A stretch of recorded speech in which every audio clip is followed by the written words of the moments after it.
Hello everyone, welcome back to my channel IGNOU concepts by Ishita. आज हम cover करने वाले हैं unit number 9, that is judiciary. ठीक है, इससे पहले हम लेजिस्लेटिव और एग्जीक्यूटिव कंप्लीट कर चुके हैं। ठीक है,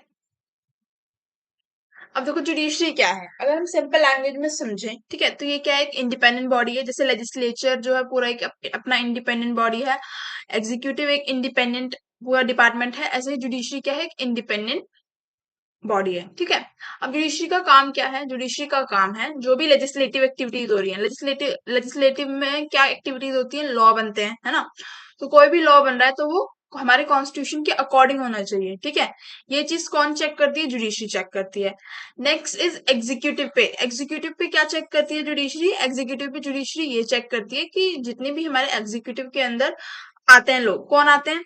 प्राइम मिनिस्टर, प्रेसिडेंट।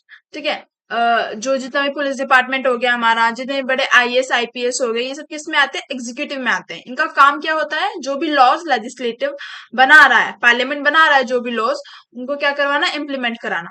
ठीक है, तो जब ये एग्जीक्यूटिव है, जो इनके पास जो पावर है, ये अपनी पावर का मिसयूज ना करें। ठीक है, ये भी काम किसका होता है? चेक करना जुडिशरी का। ठीक है, अगर मिसयूज कर रहे हैं तो उसके लिए क्या सजा है वो बताना भी किसका काम है? जुडिशरी का।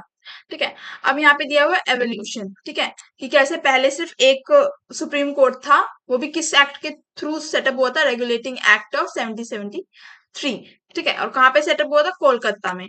ठीक है, और वहां पर सिर्फ एक चीफ जस्टिस थे। ठीक है, चीफ जस्टिस ऑफ इंडिया तो अभी भी एक होते हैं। ठीक है, सीजेआई थे एक, और अदर जजेस कितने थे? 3 जजेस थे। ठीक है, नेक्स्ट यहाँ पे दिया हुआ है कैसे फिर धीरे धीरे जो है ना, अलग जो पार्ट्स हैं इंडिया के, वहां पर भी सुप्रीम कोर्ट जो है सेटअप किए गए। ठीक है, यह पढ़ सकते हो, ऐसे इतना इंपॉर्टेंट है नहीं।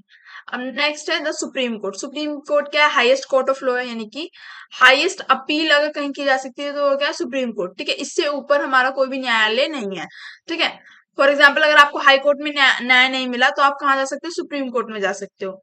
ठीक है, अब कॉन्स्टिट्यूशन ये कहता है कि जो भी लॉ सुप्रीम कोर्ट ने डिक्लेयर कर दिए वैलिड, जैसे कि फॉर एग्जाम्पल जो भी लॉज, मतलब अगर किसी भी जजमेंट पे सुप्रीम कोर्ट ने जो है अपना एक तरीके से थप्पा दे दिया कि हाँ ये चीज जो है वैलिड है, तो वो with in the territory of India, यानी कि इंडिया के अंदर जितने भी एरिया है पूरा, ठीक है, जितने भी स्टेट्स हैं, जितने भी यूटीज हैं, यूटीज मतलब यूनियन टेरिटरीज, वहां पर वो चीज फॉलो होनी चाहिए। ठीक है, फॉर एग्जाम्पल अगर बोल दिया गया है कि अगर जो हेलमेट नहीं लगाएगा ट्रैफिक रूल्स में, तो उस पर क्या है? 1500 जुर्माना है। वो 1500 सभी के लिए है। ठीक है, and that would be followed by everyone. ठीक है, कंपोजिशन अपॉइंटमेंट। अब क्या कंपोजिशन और अपॉइंटमेंट क्या है? जो सुप्रीम कोर्ट ऑफ इंडिया है, कॉन्सिस्ट ऑफ सीजेआई, यानी कि चीफ जस्टिस ऑफ इंडिया। ठीक है, एक तो ये हो गया, एंड 26 अदर जजेस। ठीक है, यानी कि इनके अलावा, सीजेआई के अलावा कितने जजेस होते हैं? 26। ठीक है, नेक्स्ट क्या है कि जब सुप्रीम कोर्ट को इनॉग्रेट किया गया था तो उस टाइम पे खाली 8 जजेस थे। ठीक है, अब क्या कितने हो गए? 26 हो गए हैं। ठीक है, अब इनको अपॉइंट कौन करता है? President of India. अपॉइंट कौन करता है? प्रेसिडेंट। अपॉइंटमेंट याद रखना, वेरी इंपॉर्टेंट। ठीक है, अगर कोई कॉम्पिटेटिव एग्जाम की भी तैयारी कर रहा है तो ये वाली बुक बहुत इंपॉर्टेंट है। ठीक है, अपॉइंट कौन करता है? प्रेसिडेंट। बट खाली प्रेसिडेंट ही, मतलब खाली प्रेसिडेंट अपनी मर्जी से ही नहीं अपॉइंट कर देते। ठीक है, प्रेसिडेंट किसकी सलाह लेते हैं? ठीक है, जो अदर सीनियर जजेस है। ठीक है,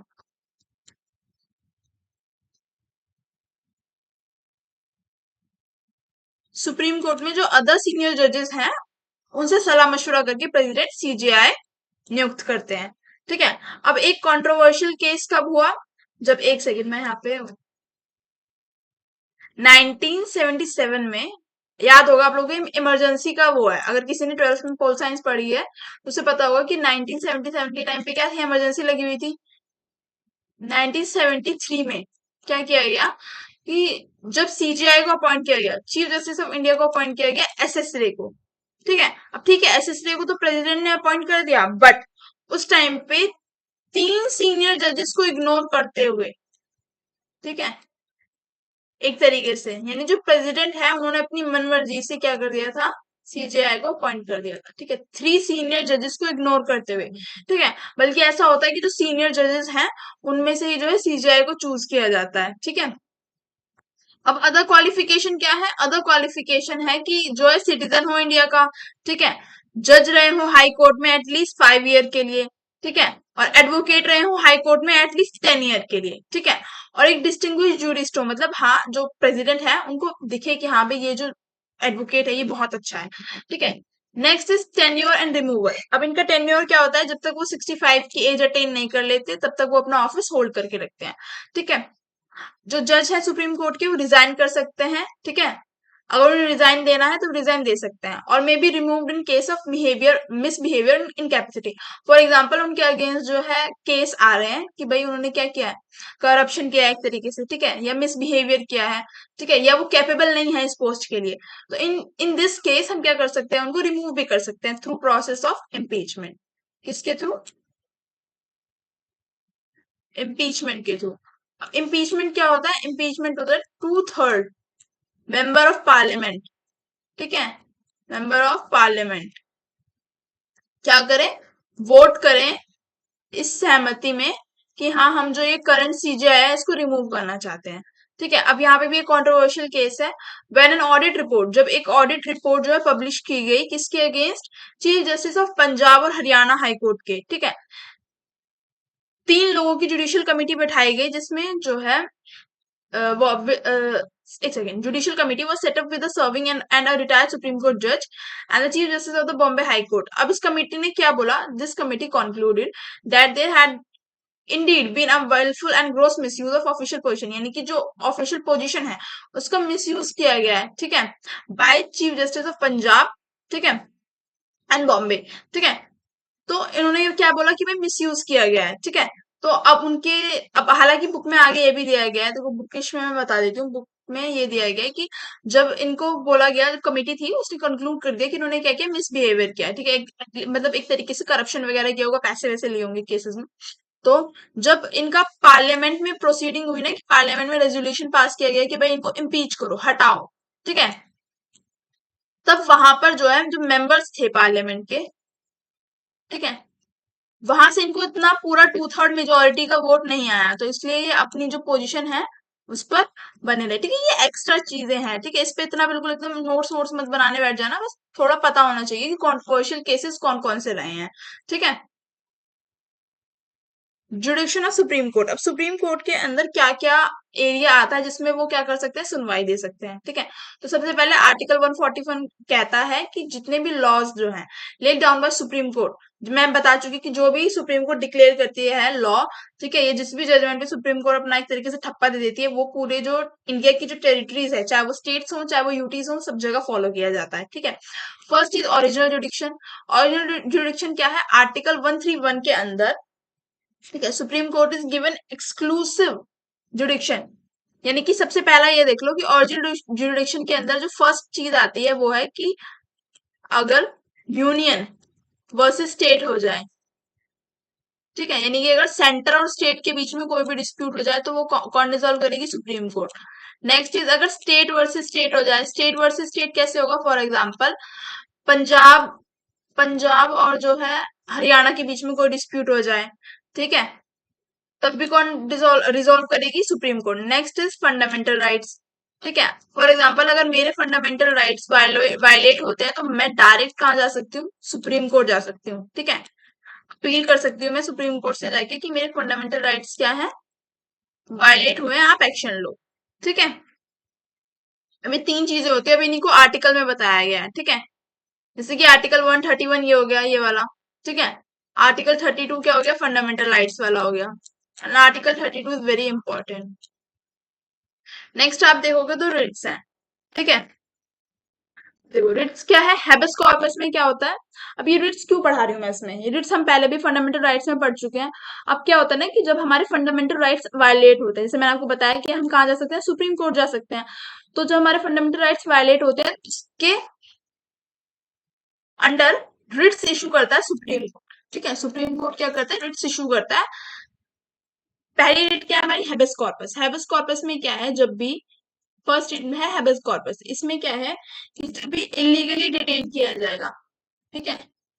मतलब अगर आपने वो चीज करी नहीं है फिर भी पुलिस अगर आपको पकड़ के ले गई है, ठीक है, तो जो सुप्रीम कोर्ट है वो हैबेस कॉर्पस रिट जो है इशू कर सकती है। अब आप बोलोगे भाई मैं तो जेल में हूँ, वो कौन जाएगा लड़ने? तो अगर आपके कोई रिलेटिव है, ठीक है, अगर उनको पता चलता है कि आपको इलीगली डिटेन किया गया है, ठीक है, तो वो क्या कर सकते हैं, सुप्रीम कोर्ट जा सकते हैं, ठीक है, अपील लगा सकते हैं, ठीक है।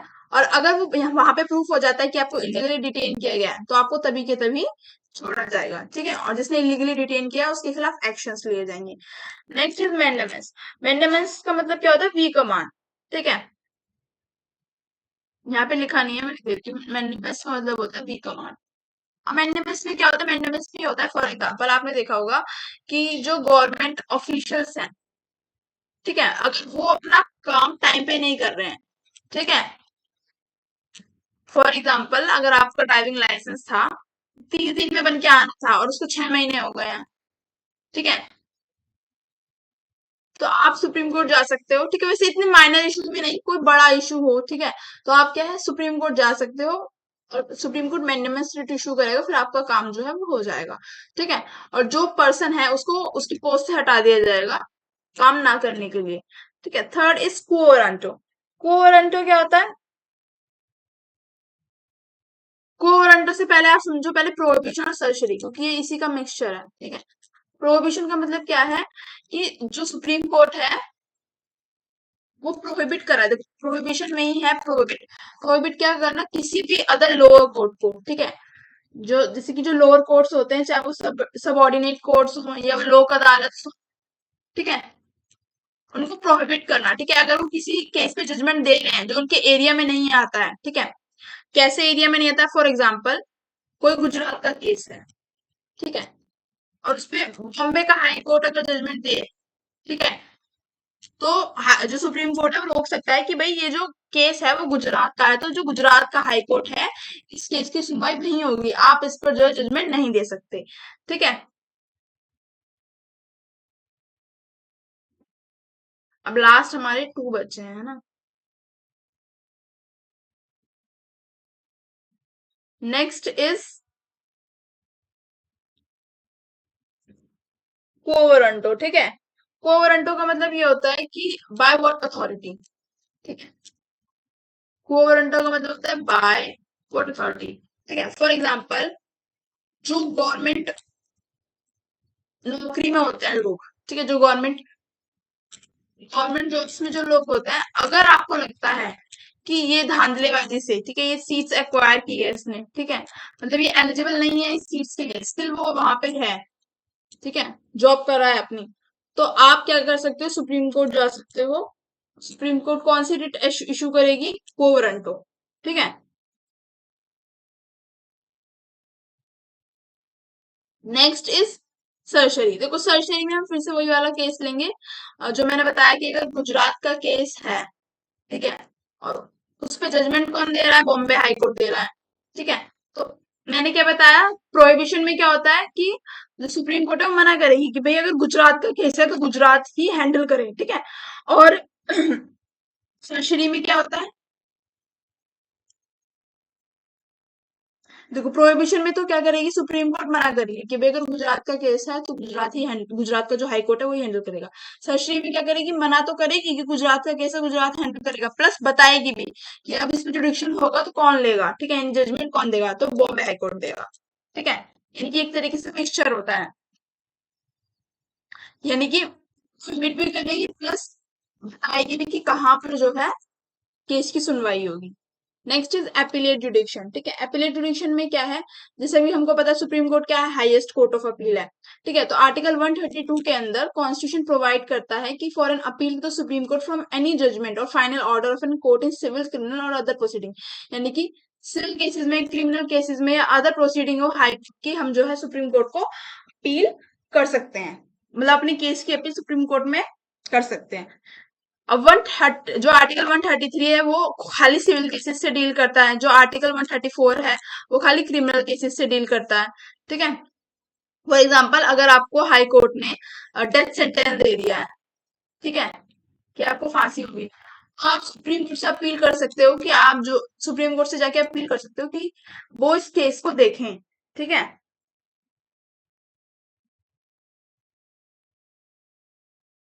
Next is advisory जुडिक्शन। Advisory जुडिक्शन basically president क्या करते हैं किसी भी मैटर में, ठीक है, जब लॉ मैटर में प्रेसिडेंट सलाह लेते हैं किसकी, जो सुप्रीम कोर्ट है उनके जजेस की, ठीक है, तो उसको हम एडवाइजरी जुडिक्शन जुडिक्शन कहते हैं, ठीक है। अब क्या है, प्रेसिडेंट क्या कर रहे हैं, जो प्रेसिडेंट है किससे सलाह ले रहे हैं, जो सुप्रीम कोर्ट के जज है उनसे, ठीक है। फॉर एग्जाम्पल सुप्रीम कोर्ट के जज ने कुछ सलाह कोई सलाह दी, ठीक है, तो उसको मानना ना मानना प्रेसिडेंट के ऊपर है, ठीक है। ऐसा नहीं है कि सुप्रीम कोर्ट के जज ने ये बोल दिया तो वो चीज प्रेसिडेंट को माननी पड़ेगी, ठीक है, क्योंकि प्रेसिडेंट क्या है, एक अपनी जगह पे एक हाई पावर पोस्ट है, ठीक है।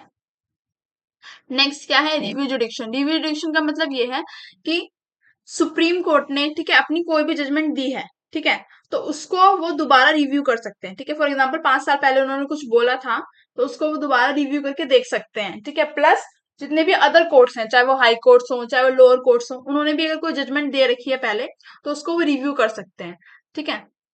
नेक्स्ट है हाई कोर्ट, ठीक है। The constitution provide for a high court at the apex. तो नेक्स्ट टॉपिक है हमारा the high court. High court क्या है, स्टेट लेवल पे सुप्रीम होता है, ठीक है। अब हम क्या देखेंगे, नेक्स्ट हम क्या देखेंगे, the parliament has the power to establish a common high court for 2 और मोर स्टेट। यानी कि पार्लियामेंट के पास ये पावर है, वो 2 से ज्यादा स्टेट के लिए सेम हाई कोर्ट क्या कर सकती है, स्टैब्लिश कर सकती है। सेम हाई कोर्ट कैसे, जैसे कि पंजाब और हरियाणा का क्या है, एक ही हाई कोर्ट है।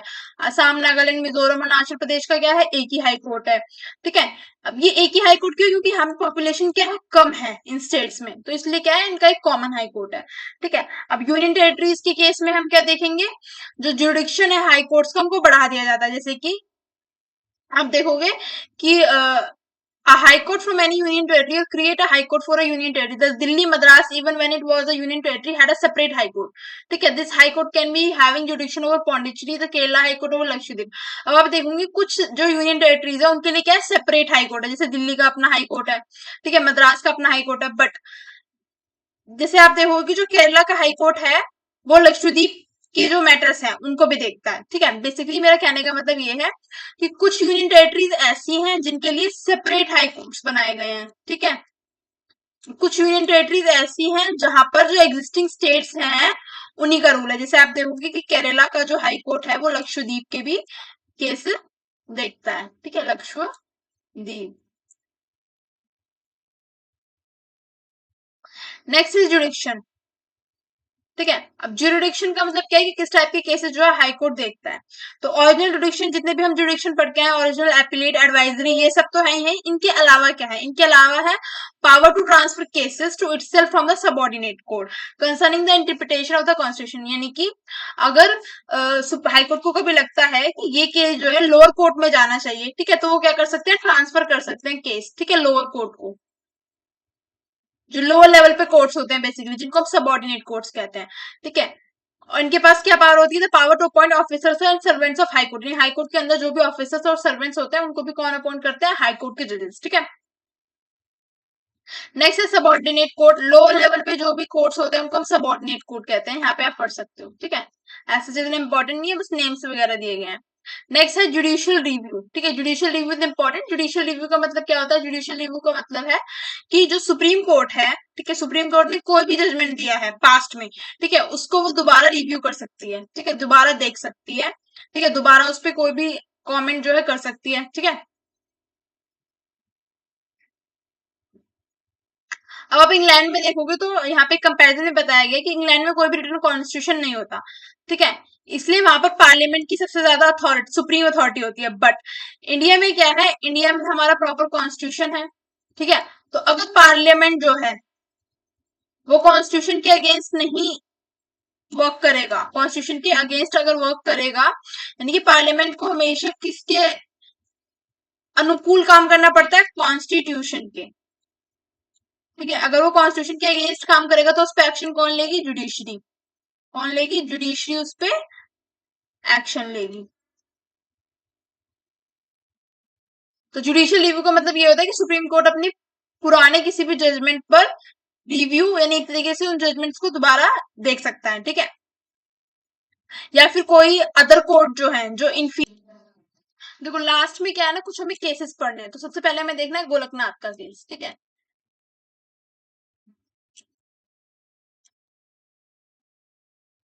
अब इस केस में क्या था, ये जो गोलकनाथ थे ना, इनके पास क्या थी, 500 एकड़ के आसपास जमीन थी, ठीक है। तो 1967 के टाइम पे गवर्नमेंट ने क्या कर रखा था, लैंड रिफॉर्म्स इनिशिएट कर रखे थे, क्योंकि बहुत जो बड़े बड़े फार्मर्स थे ना, उनके पास बहुत बहुत सारी जमीन थी, ठीक है। तो उनको गवर्नमेंट अपने अंडर में ले रही थी, ठीक है, और उनको पब्लिक यूज में ला रही थी। तो 1967 के टाइम पे क्या होती थी, लैंड रिफॉर्म्स हो रही थी। अभी जो गोलकनाथ जी थे, इनके पास 500 एकड़ जमीन थी, ठीक है, जिसपे गवर्नमेंट ने क्या कर दिया, नोटिस कर दिया कि भाई आपकी जो जमीन है 40 एकड़ आप लो, और जो बाकी की जमीन है दैट विल बी, जो 40 एकड़ है ये सफिशिएंट रहेगी आपके लिए, और बाकी की जो जमीन है वो गवर्नमेंट में जाएगी, ठीक है, यानी स्टेट की हो जाएगी, ठीक है। तो गोलकनाथ जी ने क्या कर दिया, रिट पिटिशन फाइल कर दी सुप्रीम कोर्ट में, ठीक है। मैंने आपको बताया कि कभी भी हमारे फंडामेंटल राइट्स का अगर वायलेशन होता है तो हम रिट जो है सुप्रीम कोर्ट में अपील कर सकते हैं, ठीक है, और रिट पिटिशन फाइल कर सकते हैं।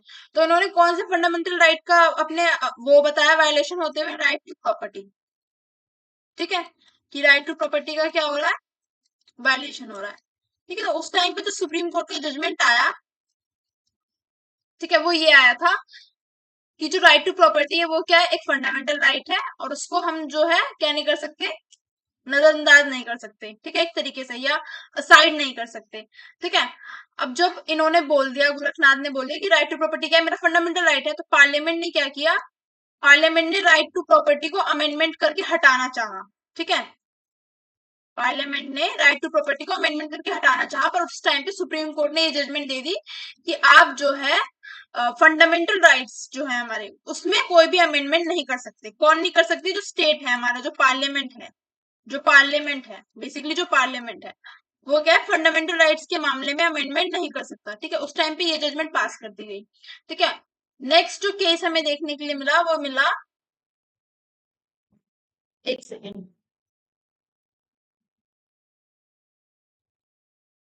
यहाँ पे शायद लिखा नहीं हुआ है मैंने, बट अगर आप बुक में देखोगे तो केशवानंदा भारती करके केस है, ठीक है, केशवानंदा भारती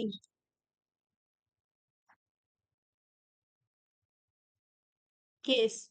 तो उसमें, इस केस में सुप्रीम कोर्ट ने ये जजमेंट दिया कि जो पार्लियामेंट है किसी भी टाइप के पार्ट में अमेंडमेंट कर सकता है, ठीक है, कहीं पे भी, ठीक है, कॉन्स्टिट्यूशन के अमेंडमेंट कर सकता है।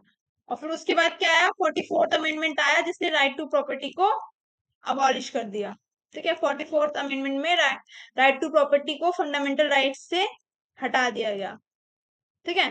तो ये दो हमारे इंपॉर्टेंट केसेस जो हमें देखने थे जुडिशियल रिव्यू में, ठीक है।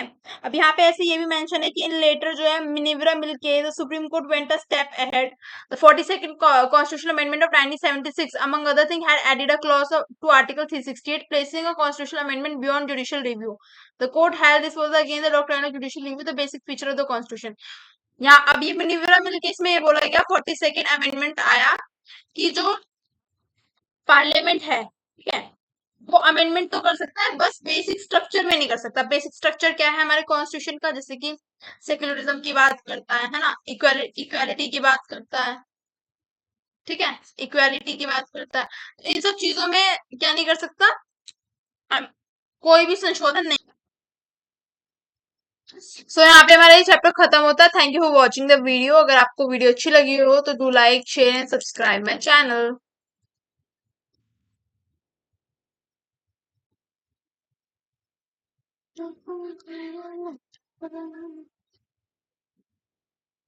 Why did I say much of that?